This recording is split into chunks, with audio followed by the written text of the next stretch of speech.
Welcome to the Underground, the Steel City Underground, the black and gold standard for Pittsburgh Steelers coverage.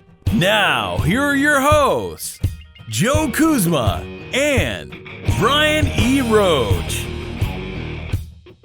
Hello, everyone, and welcome to another edition of the Steel City Underground podcast. Do not adjust your equipment. My name is Joe Kuzma. I have returned, kind of like the prodigal son over here. You've been stuck with Brian E. Roach, who you're going to be stuck with him again today because he is joining me as almost always. Brian, hey man, thanks for holding down the fort, and sorry about my absence. I'll explain that here in a second, of course. But we couldn't get on the same page, but now we are. And hey, you know what? The dynamic duo is back in town. Stuck with? I am offended. I hope folks don't feel like they were stuck with me. But it was always, it's always nice to have the brother from another mother back, and this is our sweet spot, our magical moment.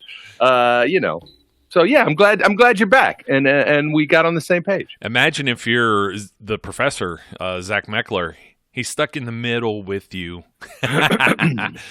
with us. Yeah, that's not a good place to be. But we may be stuck in the middle with some. We got some exciting news that's going to be coming up, but you know what? We can't even reveal it yet. And I almost feel like it's like when you get really hyped for like game day and you get let down, or blockbuster movie and it's not a blockbuster. So we're just going to say big news on the horizon, maybe several big newses, and we're going to keep that under our leather helmets here. But yeah, Brian is aware, and thanks for not mocking me, but I'm walking around like a pirate with a peg leg right now in a walking boot. So that was part of my deal, and I was out of town for a wedding and all these other things.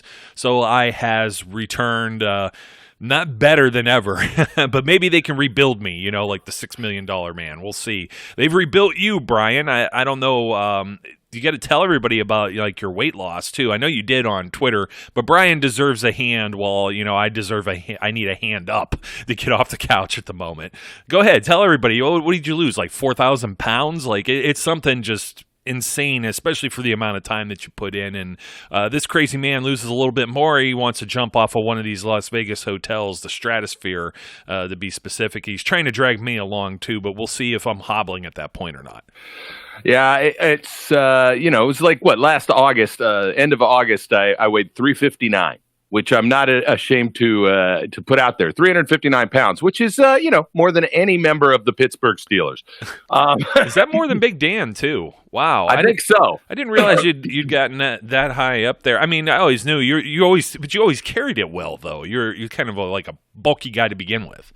Yeah, and but that was as heavy as I'd ever been in my life, and I went to see the doctor, and he said, "You're going to die, fat boy." And did you go to the Family Guy's doctor where he's he gets maybe not exactly like that, but it was close enough. I mean, he basically told me if I didn't lose some weight, I was going to not be around much longer. And so he put me on Atkins and then chided me, right? Chided me. He's like, "You won't be able to do it. I'm going to put you on Atkins. You need to just stick to protein, no carbs at all. You can't do it. I'm just telling you it's hard. You won't be able to. But if you do, you'll lose weight."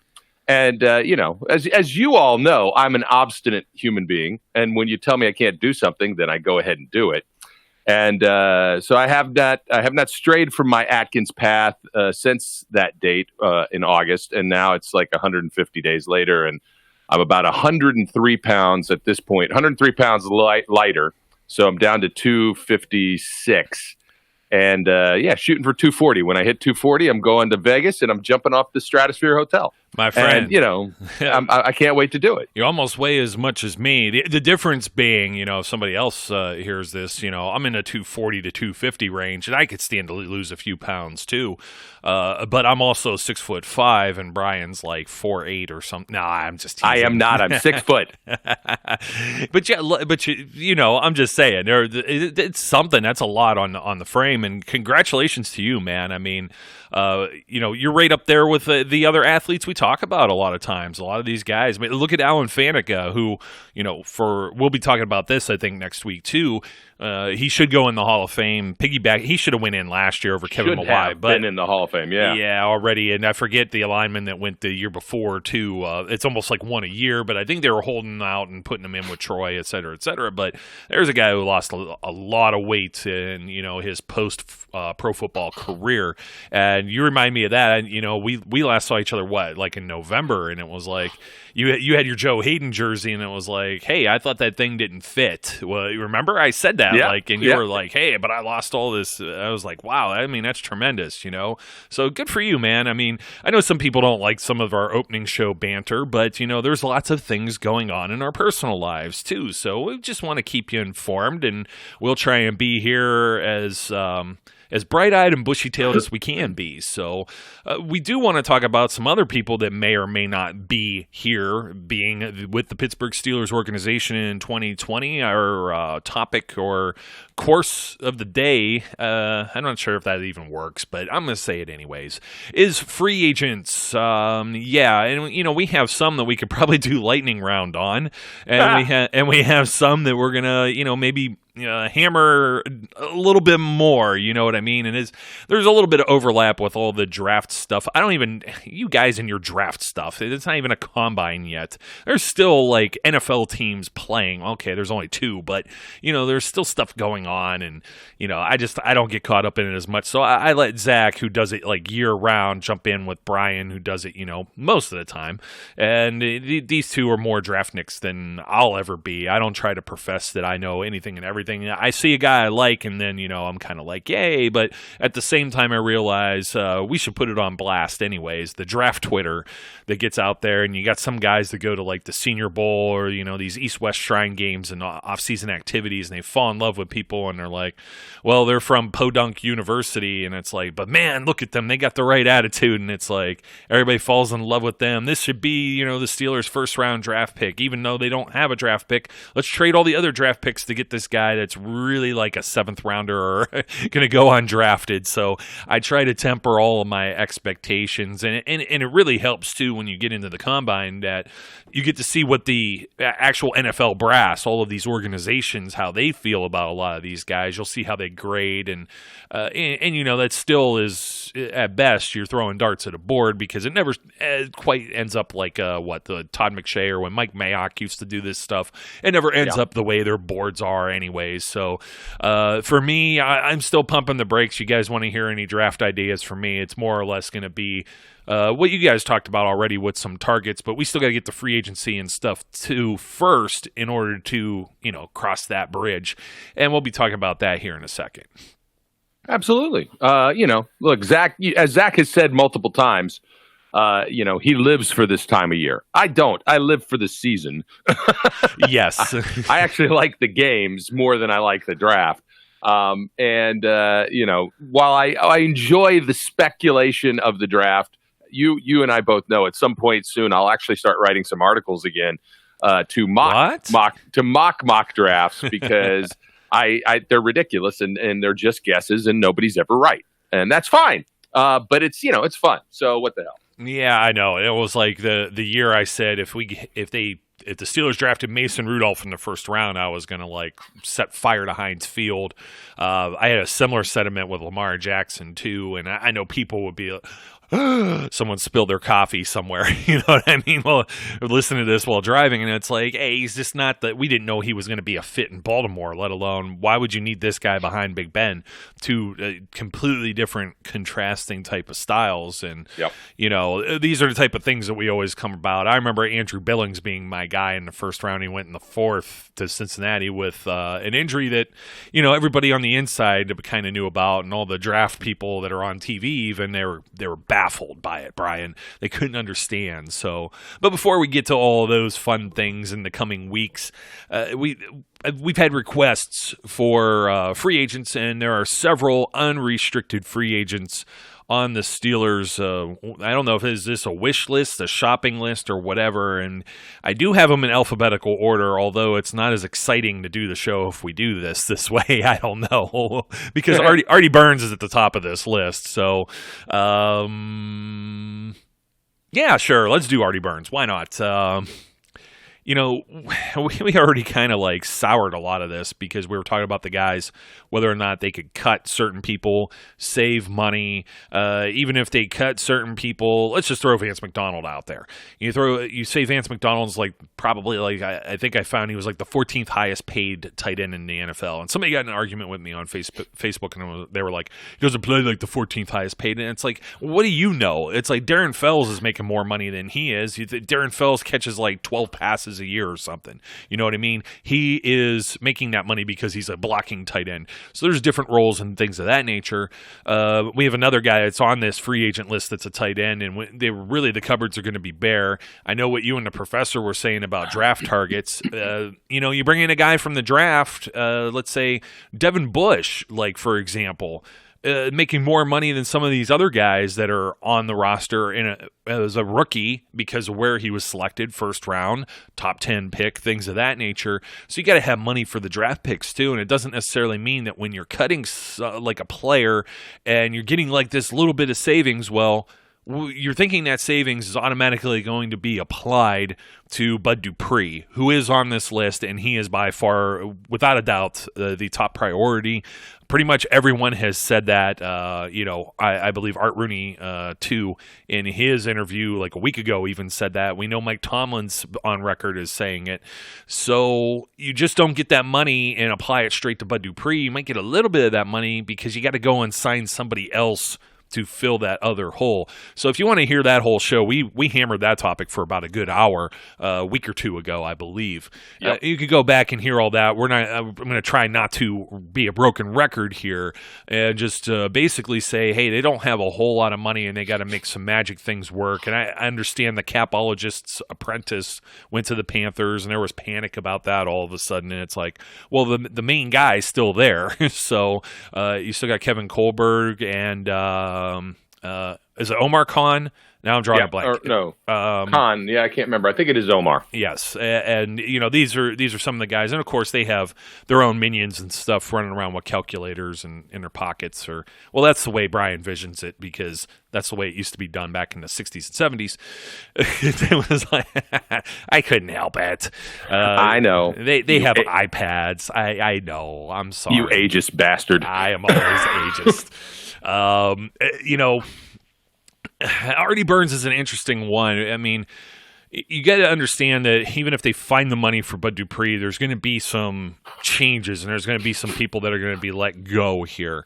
And I know a lot of people are probably gag, hack, wheeze, Artie Burns. I think he's good as gone. I think before – well, hold on, Brian. Hold on. As a backup, if he's not looking for starter money and going to try and like – if he knew his role where his role was – I think he had a chance of like hanging on. It's kind of like Dan McCullers, you know what I mean? Okay, we'll hold on to you for a one-year deal or something. Depth piece, special teams guy. But when he got hurt, he wasn't playing at all. And that's pretty much, the writing on the wall that they don't need him.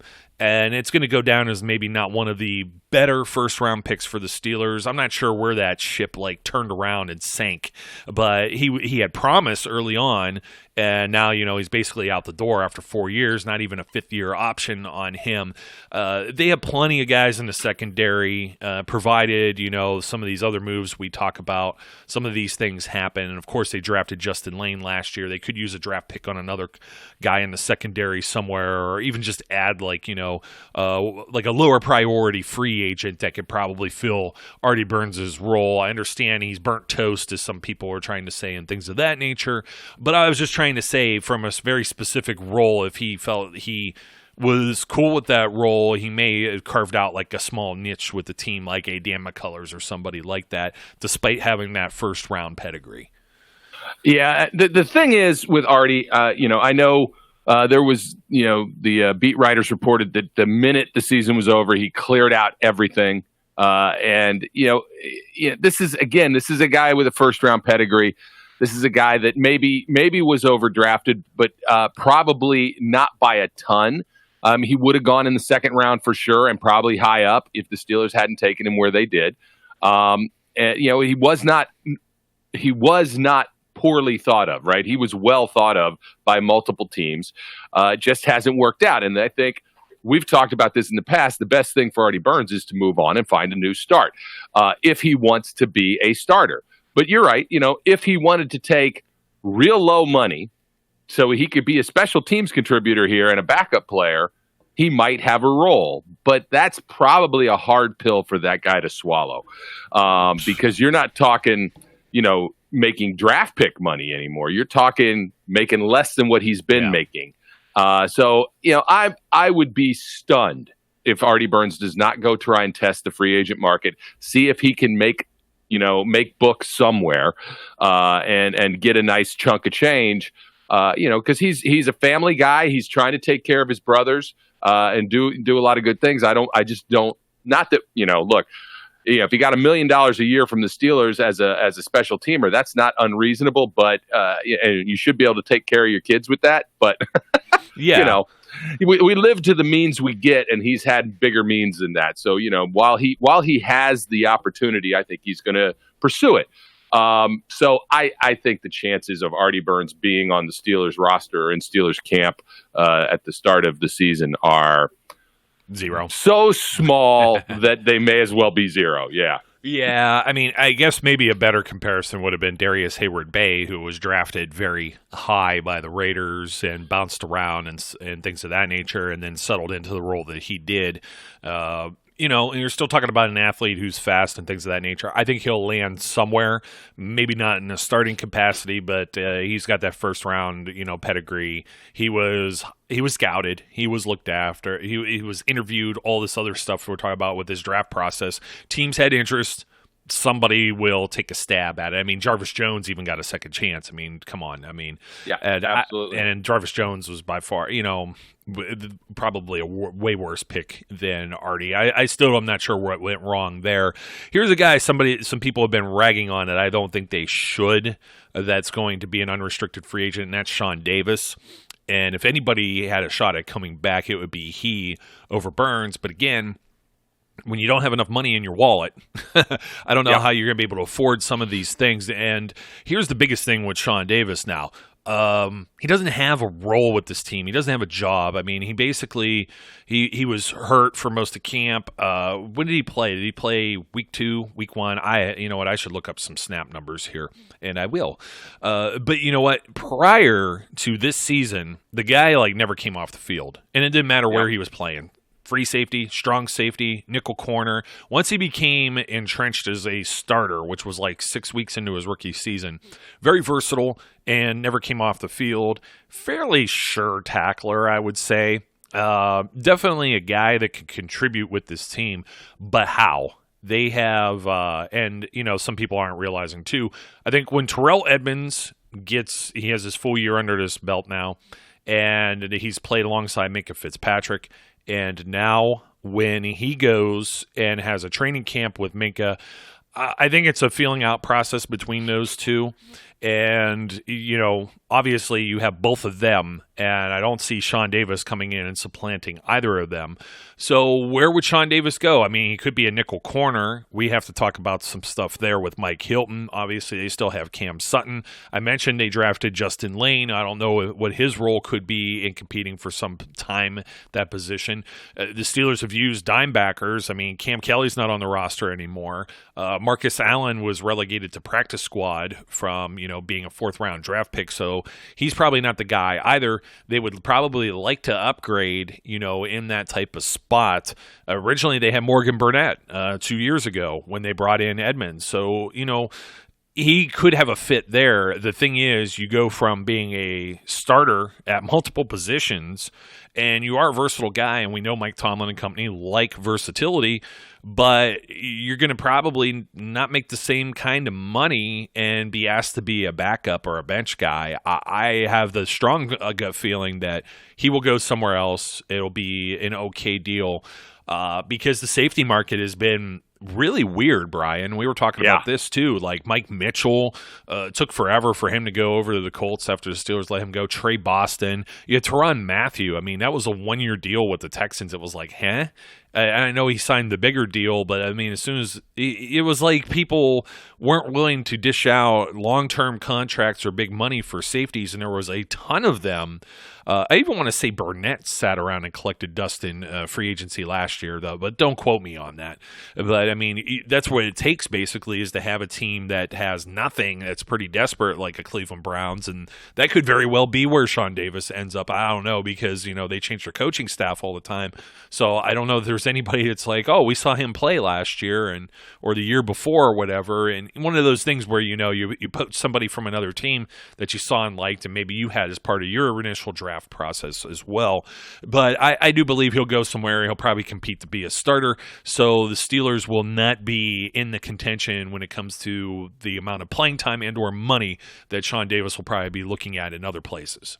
Yeah, if there's a almost zero chance that Artie Burns is back, there is a flat out zero chance that Sean Davis comes back. I mean, this is a guy who has 48 games worth of experience. He played in 16, and 15 games the year prior, the 3 years prior to 2019. He only played one game last year, but then he was hurt.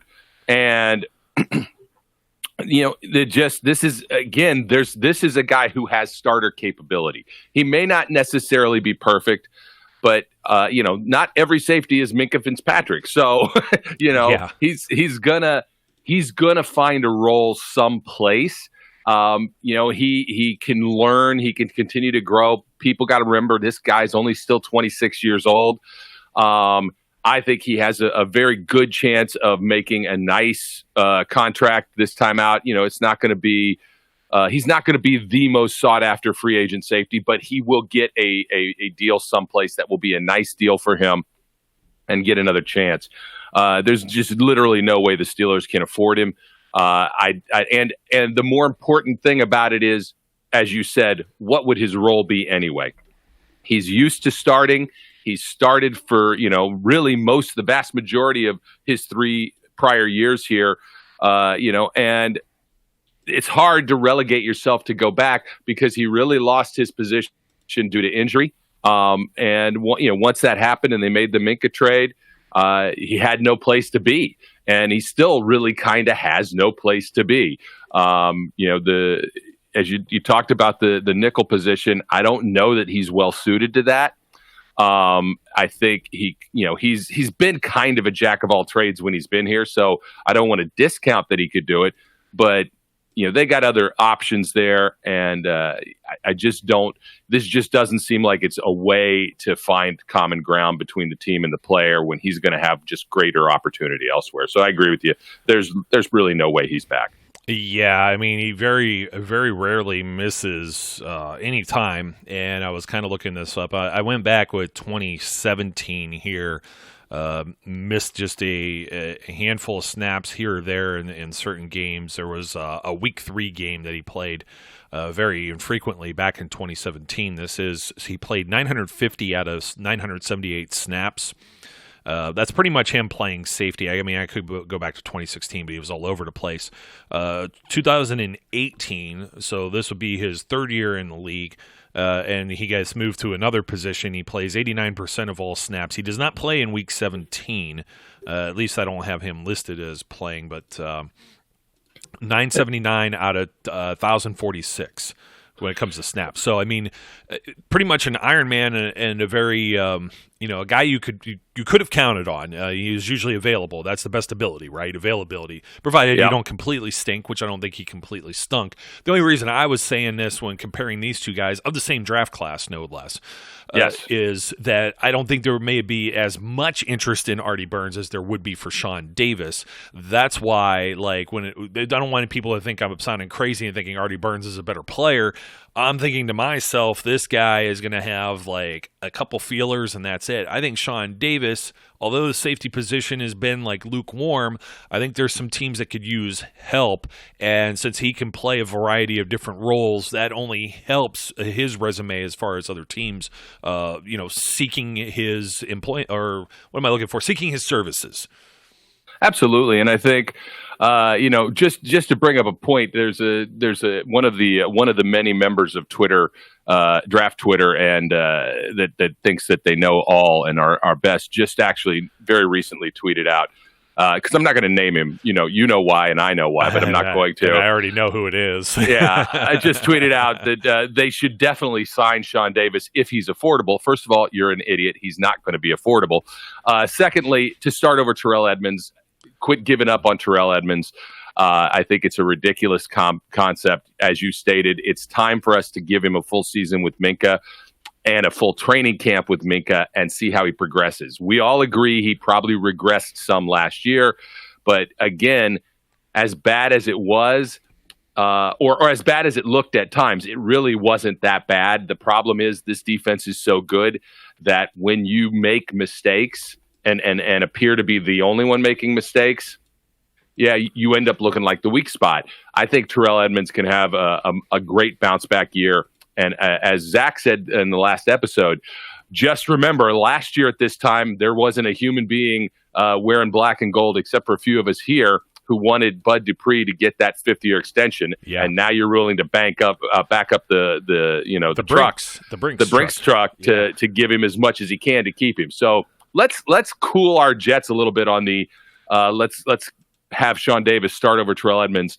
I don't think that makes a lot of sense, and it's silly to expect him to be affordable at this point, especially considering what the Steelers will view as affordable is really, really low. Yeah, I mean that's the mitigating factor here is that where they're going to focus their funds, and that's the next guy on the list is Bud Dupree, who everybody wanted to write off and ship away, and that's you said it best right there with Edmunds too. Like I thought Edmunds looked like a freak of nature in camp. I mean he was spot on in certain spots and plays, and if you really go back and look at what Edmunds gave up. I mean, I understand there's touchdowns. What was it? Robbie Anderson against the Jets. What a great play. Like, go back and ask yourself, is that a great play by the other team too? Because I believe so. There may have been one with a tight end in the end zone, and then there was I still think the crap pass interference call in week 2 against the Seahawks, and it's really the stuff that stands out to me, leading the team in tackles. You know what I mean? It's crazy to me. Or he's up there in tackles. He didn't lead in tackles, did he, Brian? I think Devon Bush was up there too. Now I got to go look this up because you know what? I don't want to put my foot in my mouth because it has a huge boot on it. Let me see here. I got it. Terrell Edmunds. Oh, very close. Hey, I was. You know what? Give me a gold star. He's second. Yeah. Devon Bush had 109 combined to Terrell Edmunds 105. And Devon Bush had 72 solo tackles to 71 solo tackles. Here, Bush. So 1 solo tackle separating him, 4 combined separating him between 1 and 2. So Edmunds is second, and believe it or not, Mark Barron's up here too. I mean, Mark Barron is, it falls down to 82 tackles. I get he didn't play a full game, and then you have some other grown ass man on here. There is grown ass Cam with 83. How did the freaking defensive end lead in tackles, man? Almost 4th, top 5. I mean, that's pretty wild to me. You're usually used to hearing like the Steelers defense is just so different than what we're used to, I think, over the years. It was like all the sacks usually come, well, this is going to be another foot in my mouth because the sacks did come from the outside linebackers this year. It hadn't been traditionally for a very long time here. So, but I mean, just putting it into perspective, I mean, TJ Watt had 55 tackles and Minkah had 57. And those are the guys that are the all-pros. So these are the guys doing some of the unsung work that's out there. And, he had 2 tackles for loss, 3 pass deflections. I know he doesn't get any picks. Neither did Ryan Clark, okay? And we made somewhat of a similar comparison there. I mean, how many sacks did Ryan Clark really ever have? So this is the guy who does some of the dirty work and just doesn't have the flashy stats. I think it'll come as time progresses, and if it doesn't, I mean, okay, he's going to enter year 3. The Steelers will look to upgrade, but the guy, it's not like he's not athletic. He's not like he's even on Artie Burns' plane. You know what I mean? Where he really regressed to the point of being benched. I don't see that so far with Edmunds, and this really wasn't even an Edmunds talk, but it's just more or less the reason why that statement statement that you just made from, from Twitter. Twitter and Facebook make my head explode sometimes with some of the things I read out there. And this is some of it too. It's like, talking about getting rid of a guy like this, it's on a rookie contract. You're not going to get anybody that's necessarily cheaper, and you're not going to draft anybody cheaper because that rookie pay scale goes up every year too, guys. That's the way it works. But, this time last year, these people, meaning the people on social media that are the Yinzers, as I like to call them, they didn't want Bud Dupree. And I took about as much flack for my defense of Bud Dupree as I did in saying that the Cleveland Browns would not be as good even as they were the previous year, and how that would all fall apart. And I was just realizing, Brian, I didn't get to talk about the games from last weekend with you guys either. And, my Super Bowl picks, that was completely off. I really did think Tony Corrente still looked like a bumbling fool out there. I absolutely love when the TV announcers are like, should this be taking as long as it does or it is? I thought that was pretty good. But, man, I'll tell you, a Chiefs juggernaut and a 49ers juggernaut there. But I had to throw that in because I didn't get to talk about it. But anyways, back to Bud Dupree. This is a guy you don't want to leave you don't want to let him leave the building no matter what. A lot of people thought $11 million was too much to pay him on a fifth-year option. Obviously, you're going to have to pay him more than that in the coming years. And there are people who there's still a few out there. There's a few naysayers that are saying, well, it was a contract year and this and that. And I think coaching was part of it. I think Keith Butler working with the outside linebackers had a lot to do with it. I think moving sides with him and TJ benefited both, and they're comfortable in those roles now. Dupree and Watt both, too, as opposed to previous years. We used to talk about this a lot, talking about the Steelers' defense changing, right? Those guys used to drop into coverage more.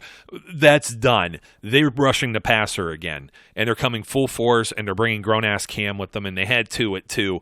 So, obviously, this is at the top of everyone's wish list. This is the deal they want to get done. Franchise tag, whatever tag, May tag, just they're going to try and do this. Whether they can or not is a whole other story that we went into before, because they just, they're going to have to make some other difficult decisions on people that are on this list and some folks that are currently on the roster that could give them a little wiggle room.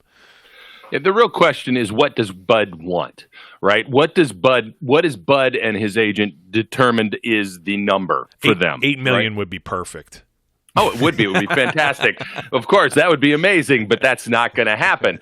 If Bud's looking at 16, 17 million a year, he's not going to be able, they're not going to make that work. I just don't see how they can fit that in. If he's willing to come in and have a deal that's around 12 to 14 million a year for several years, maybe they can figure it out. I know that doesn't seem like a huge difference in money, but it will end up being when things are as tight as they are for the Steelers. And, look, the Steelers may have to decide to do things, and there's been a lot of articles about this. The way deals get structured is different in the NFL now than it's been in the past. And there are really only two teams, the Packers and the Steelers, that simply don't give the kind of guaranteed money that other teams do. And now may be one of the breaking points of that philosophy. And they may have to start thinking about how are they going to structure these deals so that they can make it work, right? And still stay competitive, because there's going to come a point in time where players are just going to go, guaranteed money is the key. And, we saw it come up with Bell. And I'm a big proponent of saying the Steelers honor their contracts because they do. And while they don't write them and say it's guaranteed, it's sort of guaranteed. They almost never pull back. Just look at the way they treated Ryan Shazier. Look at the way they treated players in the past. Not everybody gets away with it. Admittedly, if you're a schlub, you may not get the same treatment. There is star treatment, but at this point, Bud Dupree is kind of a star. And at the point Le'Veon was here, he was too. They were going to honor those deals.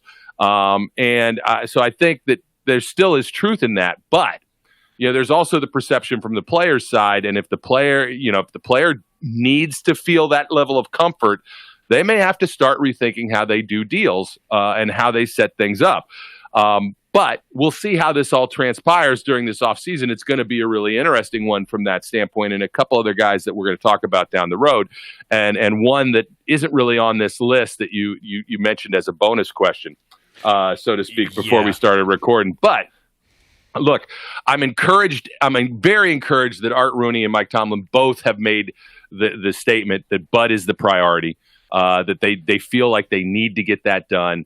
I think, over the coming months leading up to the draft, that's when this needs to happen. The minute free agency opens, or whenever they can start trying to negotiate this, they need to get this done, because if they can't get this done, there is the potential that definitely impacts, as Zach and I've said, that's going to impact draft in a big way. So they need this out of the way, whether it's the franchise tag or not. They need to figure it out. And hopefully, Bud has, I believe, said he's okay playing under the franchise tag. Why wouldn't he be? It's a giant one. Yeah. And that's okay. And for the people who are the naysayers, guess what? That's like another 1-year prove it deal. Put him on the franchise tag. He gets all that money up front, and he has to play for a contract again. Yeah. So, maybe that's a good way for them to go. We'll have to wait and see. Look, I don't like the folks who are trying to compare Bud's situation to LaMarr Woodley's situation. Both Zach and I said this in the last episode, that we thought Woodley was going down the road he ended up going down before they extended him that big deal. And I don't see that with Bud. Bud is a much more athletic guy, and really kind of a much more physical. I don't want to say physical specimen, but he's just a much more of a athletic kind of a freak than Woodley was, and I think can continue to grow and doesn't show those same kind of tendencies. So it's important. I think it's critical. I think that's the main guy they got to focus on, and hopefully they get it done. Yeah, and I think you've said everything that I've been wanting. I'm going to do a Bud Dupree show, just special again, and come back around, because I had the research, and we did this, I think, last offseason, and I put him up against guys. There are very few pass rushers. I want to say like Reggie White, Kevin Green, guys who came like right into the league and were like immediate impact, edge rushers. And I mean, you may be able to put TJ Watt in that category too, although I'd say a little, I don't know, really a slow start. I don't know. He was kind of almost instant, a lot quicker than Bud, obviously. But there are many guys who, maybe Joey Porter, but I'm saying like Greg Lloyd took a long time. James Harrison took a long time to develop. Michael Strahan took a long time to develop. And I got many like other Steelers comparisons and other guys around the NFL to lump into that. So, it's funny you bring that up, Brian. I remember going, and it was around this time, just about this time. It was the Steelers-Ravens divisional playoff game, Heinz Field. Would that have been it was the 2010 season, but maybe that was in 2011, technically, January 2011 maybe. That would be the year that they went and played the Packers in the Super Bowl last. And LaMarr Woodley, we're all standing, they have everything that's like fenced off for the players to go park in the one corner or Heinz Field and whatnot, and probably family and stuff like that, like VIP, right? And Woodley comes out to the fence, and he's giving everybody high fives and everything like that. And I was like, man, that's a big boy, you know what I mean? And I know that they were on him about his weight in camp and things of that nature too. So you're looking at it right then, and you start going into the other things, and maybe I really wonder where the Steelers will be, because I mean the reason like 16 really stuck out to me too was that was the Le'Veon Bell type figure, right? And they kind of had some of this money allocated originally for him, as well as AB. They thought both of these guys might be still around, but people are like, they think that magically this money's still sitting there, and it's like, well, no, they went and signed guys like Steven Nelson and gave Ben a huge extension, and there's people that'll mock that and do whatever, and it's like, well, we'll talk about that some other time. It's just that money isn't magically there. It's been spent in other ways, because guess what? Those guys aren't here anymore, and they weren't planned to be here, in this upcoming season going forward. And what a change even in our podcast topics right now, as opposed to talking about replacing Antonio Brown, or should they trade him, or all of that other jazz that was going on. Mike Tomlin can't control his team, and the defense sucks and all that. Here we're talking about, hey, let's extend Bud Dupree as our top free agent priority. So, I mean, what a difference a year makes. Even several months will a difference make when we come back and revisit some of these same things, maybe around the beginning of free agency and afterward. But the one guy that I would love to keep that I don't see happening, he could play, he's 5 technique, he could do everything, is Javon Hargrave. Small college guy, really an underdog coming in the third round that I was rooting for. He's like a wrecking ball, the grave digger. What else is his nickname? Oh, Jay Wobble. That's right. Yep. Unfortunately, man, I think you talk about Brinks trucks. If Bud Dupree didn't explode here, then I think Hargrave is the guy that they kind of make a priority. I think they have enough in reserve. They drafted Isaiah Buggs and are working on him. Similar build. I'm not going to say similar player just yet. Hargrave was the first guy in 30 years to start on the defensive line as a rookie. He really broke the mold, and it's unfortunate because he's a great pass rusher. He's a guy that could play, at the nose spot. He could slide over when Tuitt got hurt and give them some depth at defensive end as well. And all of that really just gave a lot of people a lot of reasons to give him a lot of money and make him a starter on their team. The Steelers just don't have it. They don't have the funds to be able to sign Dupree, a couple other names we would like to see back, and somehow manage to keep Hargrave. It's really unfortunate because he's a homegrown guy, but with Tuitt coming back into this fold, Hayward, McCullers has actually been playing all right for the dozen or so snaps that he gets plugged in the middle there. They have Tyson Alualu, who could also do the same things pretty much too, and I already mentioned Buggs. This is a guy that, as sad as it is to say, they will have to afford to let go in order to make these other moves. Almost certainly. Look, if there is some weird magic conjuring hat that could figure out a way to keep Hargrave and Dupree both, I would be all in favor of that. I love Jay Wobble. I would love to have him still here. I think he has tremendous upside. To me, it breaks my heart to lose him.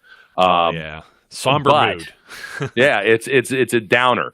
But at the same time, there's realities, as you said. There simply is the reality that there ain't going to be enough money, and as we have consistently mentioned, in you talk about the Brinks truck. In a couple years, you're really going to have to back that son of a gun up, because when TJ's deal comes, man, you're talking about a record-breaking kind of a deal, probably, especially if he walks away as the defensive player of the year, at the NFL honors, which he damn well should. Well, he's invited, that could very well happen. Not only that, Brian, his fifth-year option is going to be worth more than $11 million too. Yes, it is, absolutely.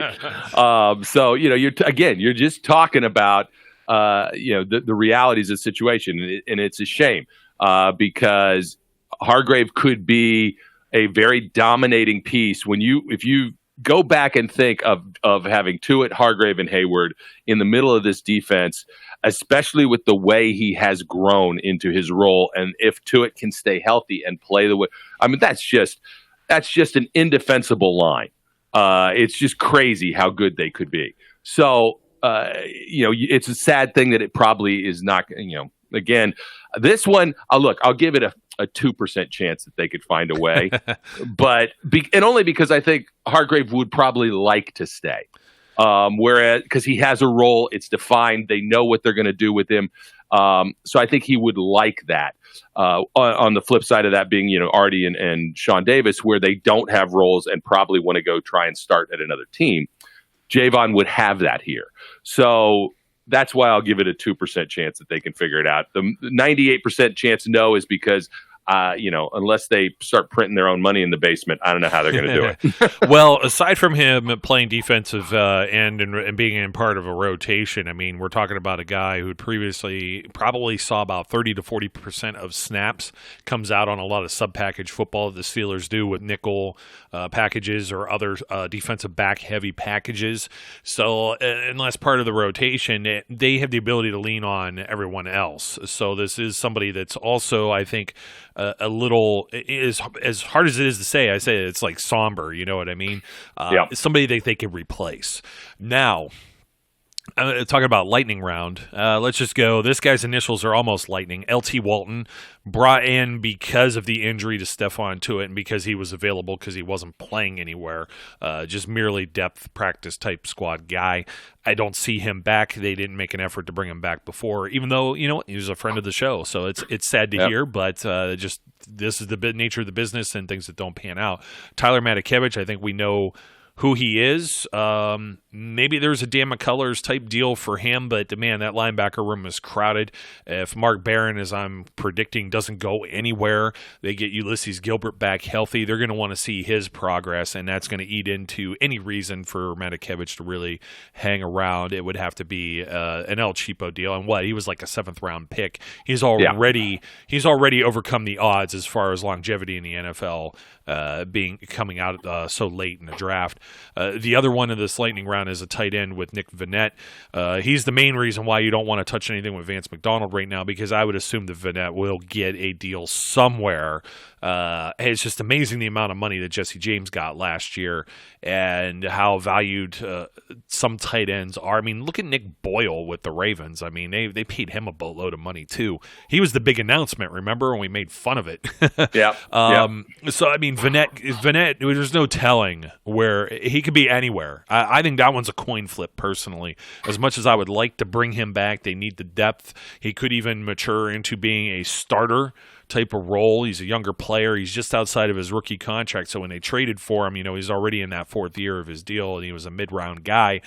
So he's an unrestricted free agent now, and it's going to be tough, I think, to keep him with some of the other moves that we still have to talk about here. So pretty much, Matakevich, if he doesn't have feelers anywhere else, maybe could be back. So Walton gone for sure. Matakevich, a low chance, and Vannett is going to be one that I think they try, but this could be the big fish that gets away, you know what I mean? And then you just, you talk about it later and you have no proof of it.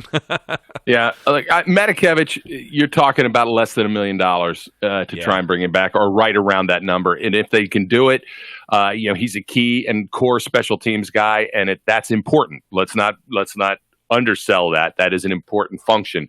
It's the kind of thing they did and that they would do with him that they did with Hay-Bay. But just keep him on the cheap, and you're talking the cheap, because that's his limit, right? That's from the standpoint. Matakevich is not looking to go start someplace, because he has to know he's not gonna, So. Again, you talk about guys knowing their role and knowing what they do. He can be a guy here that fans can like, they can root for, and understand that what he's going to do for you is make plays on special teams, if they can make it work. And it'll all depend on what's out there and if he has feelers. You're right.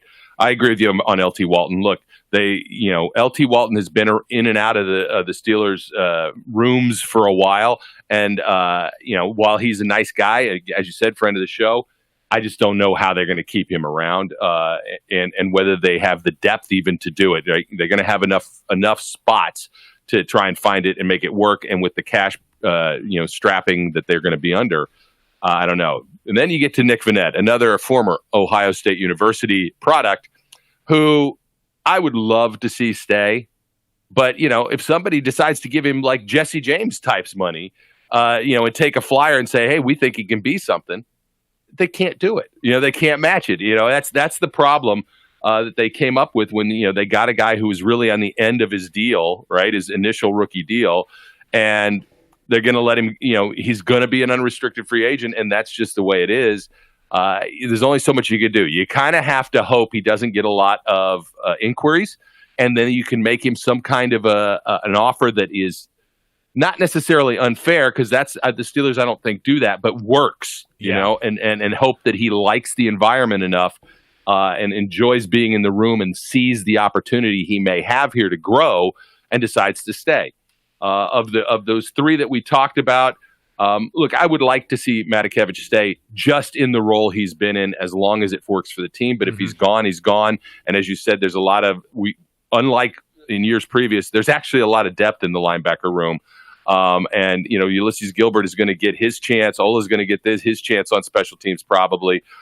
Some of these guys are going to get opportunities to take that role from Matakevich. So if he doesn't stick around, he doesn't stick around. I think LT Walton's definitely gone. I would like to see Vannett stay, but we'll have to wait and see. Yeah, and I think Matakevich boils down to the Steelers not having a first-round draft pick. They have their own pick in the second round. Right now, they don't have anything in the third. They are projecting for a compensatory pick there, but nothing just yet. 2 picks in the fourth because they got one from the Dolphins with the Minka trade, and then they have their own. There's no pick in the fifth round. They sent those in multiple directions. Vannett was one of them, and I think the Dolphins thing, and there was a flip-flop there too. And then they have a pick in the sixth and seventh. So, I mean, it all depends on if they're going to get a later round linebacker or what their other needs are going to be. Now, obviously, offensive line is going to be a huge deal here, too, because B.J. Finney is an unrestricted free agent. The one thing we've already pointed out is whether Ramon Foster at his age, I think 33, 34, going on 34, he's a guy with a contract that they could save some cap space by letting him go if they're able to offer the money. And believe it or not, I think most of these deals, this is going to be the deal breakers with a lot of these young men. The Steelers are not going to be able to offer, I think, a lot of if they offer any type of bonus money or anything up front, it's going to have to be allocated and prorated over several years. So these are also going to have to be some longer term deals, I think. They're not going to be able to just be like, well, here's the money because there's none there. So I think that's one thing that happens. And the big thing is if you dump Foster, you have to replace him. Well, Matt Filer's been playing right tackle. He's a restricted free agent. Zach Banner, who's been playing as the tackle eligible and might figure into some mix at tackle as well, also a restricted free agent. So they got to get things done with these guys. The offensive line, pretty much, Brian, as a overall, we'll have to look at that here because we'll be talking about how that plays in. You guys were talking about that with the draft too. Some of these guys aren't spring chickens anymore. The other restricted free agent, obviously, is Mike Hilton, who has a major impact. But like I said, you still got guys like Justin Lane and Cam Sutton. You might be able to do a little bit or match and have them around for one more year. I don't know how much more money they're going to be able to throw around at every single player. You can't keep everybody. It's just the way the NFL is structured here. And then our bonus one, we have to throw this in here immediately because he has 1 year left on his deal. He was the second highest graded defensive player by Pro Football Focus for all of 2019. This is the entire NFL. So Aaron Donald was first at 93.7. This man was 91.5, 0.2 points above his teammate TJ Watt. It is the one only grown-ass man, Cam Hayward. If Stephon Tuitt has the contract that he already has, and Cam Hayward is grading the way that he is, Pro Bowl guy, All-Pro guy, man, they got a lot of money that they're investing in that defense, man. Man, what do you do with this? Because Cam 1 year left, and it's not like you could just extend him like I mentioned with, really with Barron. He only has a dead cap of 3.7 right now. So even doing an extension, you're probably going to you'd have to float more money his way, right? His yearly cash, his dead cap is 3.7. His yearly cash is 9.5. So there's, his cap hit is 13. What do you do there with Hayward? Obviously, it's screaming extension, but I don't know. Again, we're talking some peanuts here when it comes to the grand scheme of things. 4 or 5 mil or something, if I'm doing the right type of math here. And you're going to have to put that somewhere else in the future, plus pay this guy a boatload of money. Yeah, look, Cam Hayward is, he's the original grown-ass man. Yes. You kind of have to keep him. As far as an extension, look, one of the ways they could work this is if they extended the contract out. There actually is some potential cap savings if they could work it out by front loading his money, giving him a big giant bonus that then prorates over the extension of the contract. So there is a way for them to make it work. How much that savings is, who knows? But is this a guy they should extend? Absolutely. Again, as you just said, look, Cam's getting better every year. That's the thing. He's got better this year than he was the year before. And he was better the year before than he was the year before that. And he was good then. So he's on the constant upside. The downside of that, he's 31 years old, and eventually age starts to catch up to you. But I do believe, quite honestly, he's got another contract in him. Whether it's a 4-year contract or a 3-year contract, I think the Steelers would be well advised to find a way to extend Cam Hayward, take advantage of whatever they can get out of it to help them in the current situation they are in, lock him up. And quite frankly, you talked about Stephon Tuitt. There is a boatload of potential cap savings that they could come up with if they decided to create another extension for Tuitt and restructure that deal. I would love to see them get this defensive line kind of locked up for the next 3+ years or 3 years and find a way to keep Bud in the same thing. All of a sudden, if you can make it work, you make it work. Keep this defensive unit as intact as you possibly can for the time you have Ben still left, and move forward. They continue to grow. So there is some potential savings that can be extracted there if they extend him, and it's just well worth them to do it. You talked about the other rapid fire pieces. Man, the more I look at this, and as I've been saying for the last 2 weeks, I am JK all day, and I'm still JK all day if he's there. But I'm telling you, they gotta focus on the offensive line in the draft this year.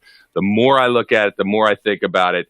The difficulties in trying to keep Finney, along with Bud Dupree, along with the other guys that they have to try and finagle ways around. The money just isn't there. And if they could pull some of this out, man, it'll be an impressive offseason for them. And make it work. But they've got to do that so that they can continue to keep Ben upright the way they have over the past few years, take advantage of how much ever time he has left, and make some runs at things. But they're going to have to invest some of that draft capital in the offensive line. And I think that could end up being that second-round pick. As Zach said, it ain't sexy, but, man, I think that's what they may have to do. Zach did not say. He never said that an offensive lineman wasn't sexy. He thinks that's the most sexy position of all time. He said the pick isn't sexy to most fans. Yeah. It doesn't mean he and I, and maybe even you, don't agree that it can be very sexy. but to most fans, drafting a lineman and they just go, ugh. Yeah, what was this? Jalen Hurts was sitting there. We'll see. I don't know, man. JK would be tempting. I'll have to. There's one guy I could talk about at least. I'm being the Buckeye homer right now, but.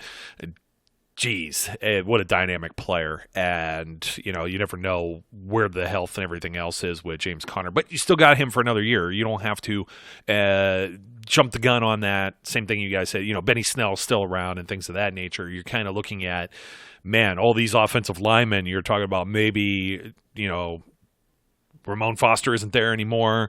You're maybe talking about B.J. Finney isn't there anymore. You're barely bringing Matt Filer back as a starter. You don't know what Chucks is going to be as far as can he be a starter. Alejandro Villanueva isn't necessarily young. David DeCastro is still, he's still one of the younger guys on the line. Marquise Pouncey also, he said he would ride off in the sunset with Ben too. So, these are a lot of things that are going to be. I think that it's going to be a focal point. They're going to have to be looking over a 2 to 3 year plan with this offensive line, and that's a whole other show all itself, and we'll have to compare that as well to when they did have that 2-3 year plan at the beginning of the last decade. Jeez, I feel old saying that now, Brian. Almost as old as you, buddy. Thanks for joining me once again today. Bud Dupree, the big priority. Everybody else, you're going to have to wait in line like it's the BMV. Yeah, since you didn't get a chance, what's your final pick? Who are you taking this weekend or next weekend? Oh, I was going to say AFC, but Yeah, I misspoke. You know what? I'll make my final pick later. Because I can't go for the 49ers, even though they're headquartered and the owners were from my hometown of Youngstown, Ohio. They would have 6 Super Bowls, man. Exactly. I mean, I don't want them to be tied with it. I have no ill will towards the Chiefs. One of my very good friends is a Chiefs fan as well. I think Patrick Mahomes is a very exciting player to watch. I like most of those players on the team to watch. Andy Reid's long overdue, et cetera, et cetera. I gotta go Chiefs. I don't want to be gagging with all the fake 49ers fans that are truly Browns fans from my hometown that'll all be rah-rahing over that, and it's like, get out of here. And, another part of me that kind of didn't sit well was Joe Montana saying my team's going to win with both of his jerseys hanging up there on the wall, because he did have an afterlife from the 49ers with the Chiefs, in which they beat the Steelers that year. So, you know what? Screw him, too. There you go. He's a Western Pennsylvania guy, but screw him. I don't want the 49ers to win. Screw that. I don't like it. I'm with you 100%. Yep, there we go. Well, how much more can you be? And Andy Reid's looking forward to the White House McDonald's meal or whatever too. So there's that. Yeah, there you go. He saw what Clemson got. He saw what Clemson got last year. So that's what he's looking forward to. I'm sure that's 100% the motivator there. But thanks for joining me, my friend, and we'll do it again very soon. Absolutely. It's always a pleasure, my friend. Alrighty, and folks, don't forget to like, comment, and subscribe once again. But I can't speak anymore. That's, foot's broken, almost broken, mouth's broken. Until next time, my name is Joe. His name's Brian. We encourage everyone out there to be safe, be good, and we'll catch you later. We would like to thank you for listening and remind our listeners to follow us on social media and our website, www.steelcityunderground.com.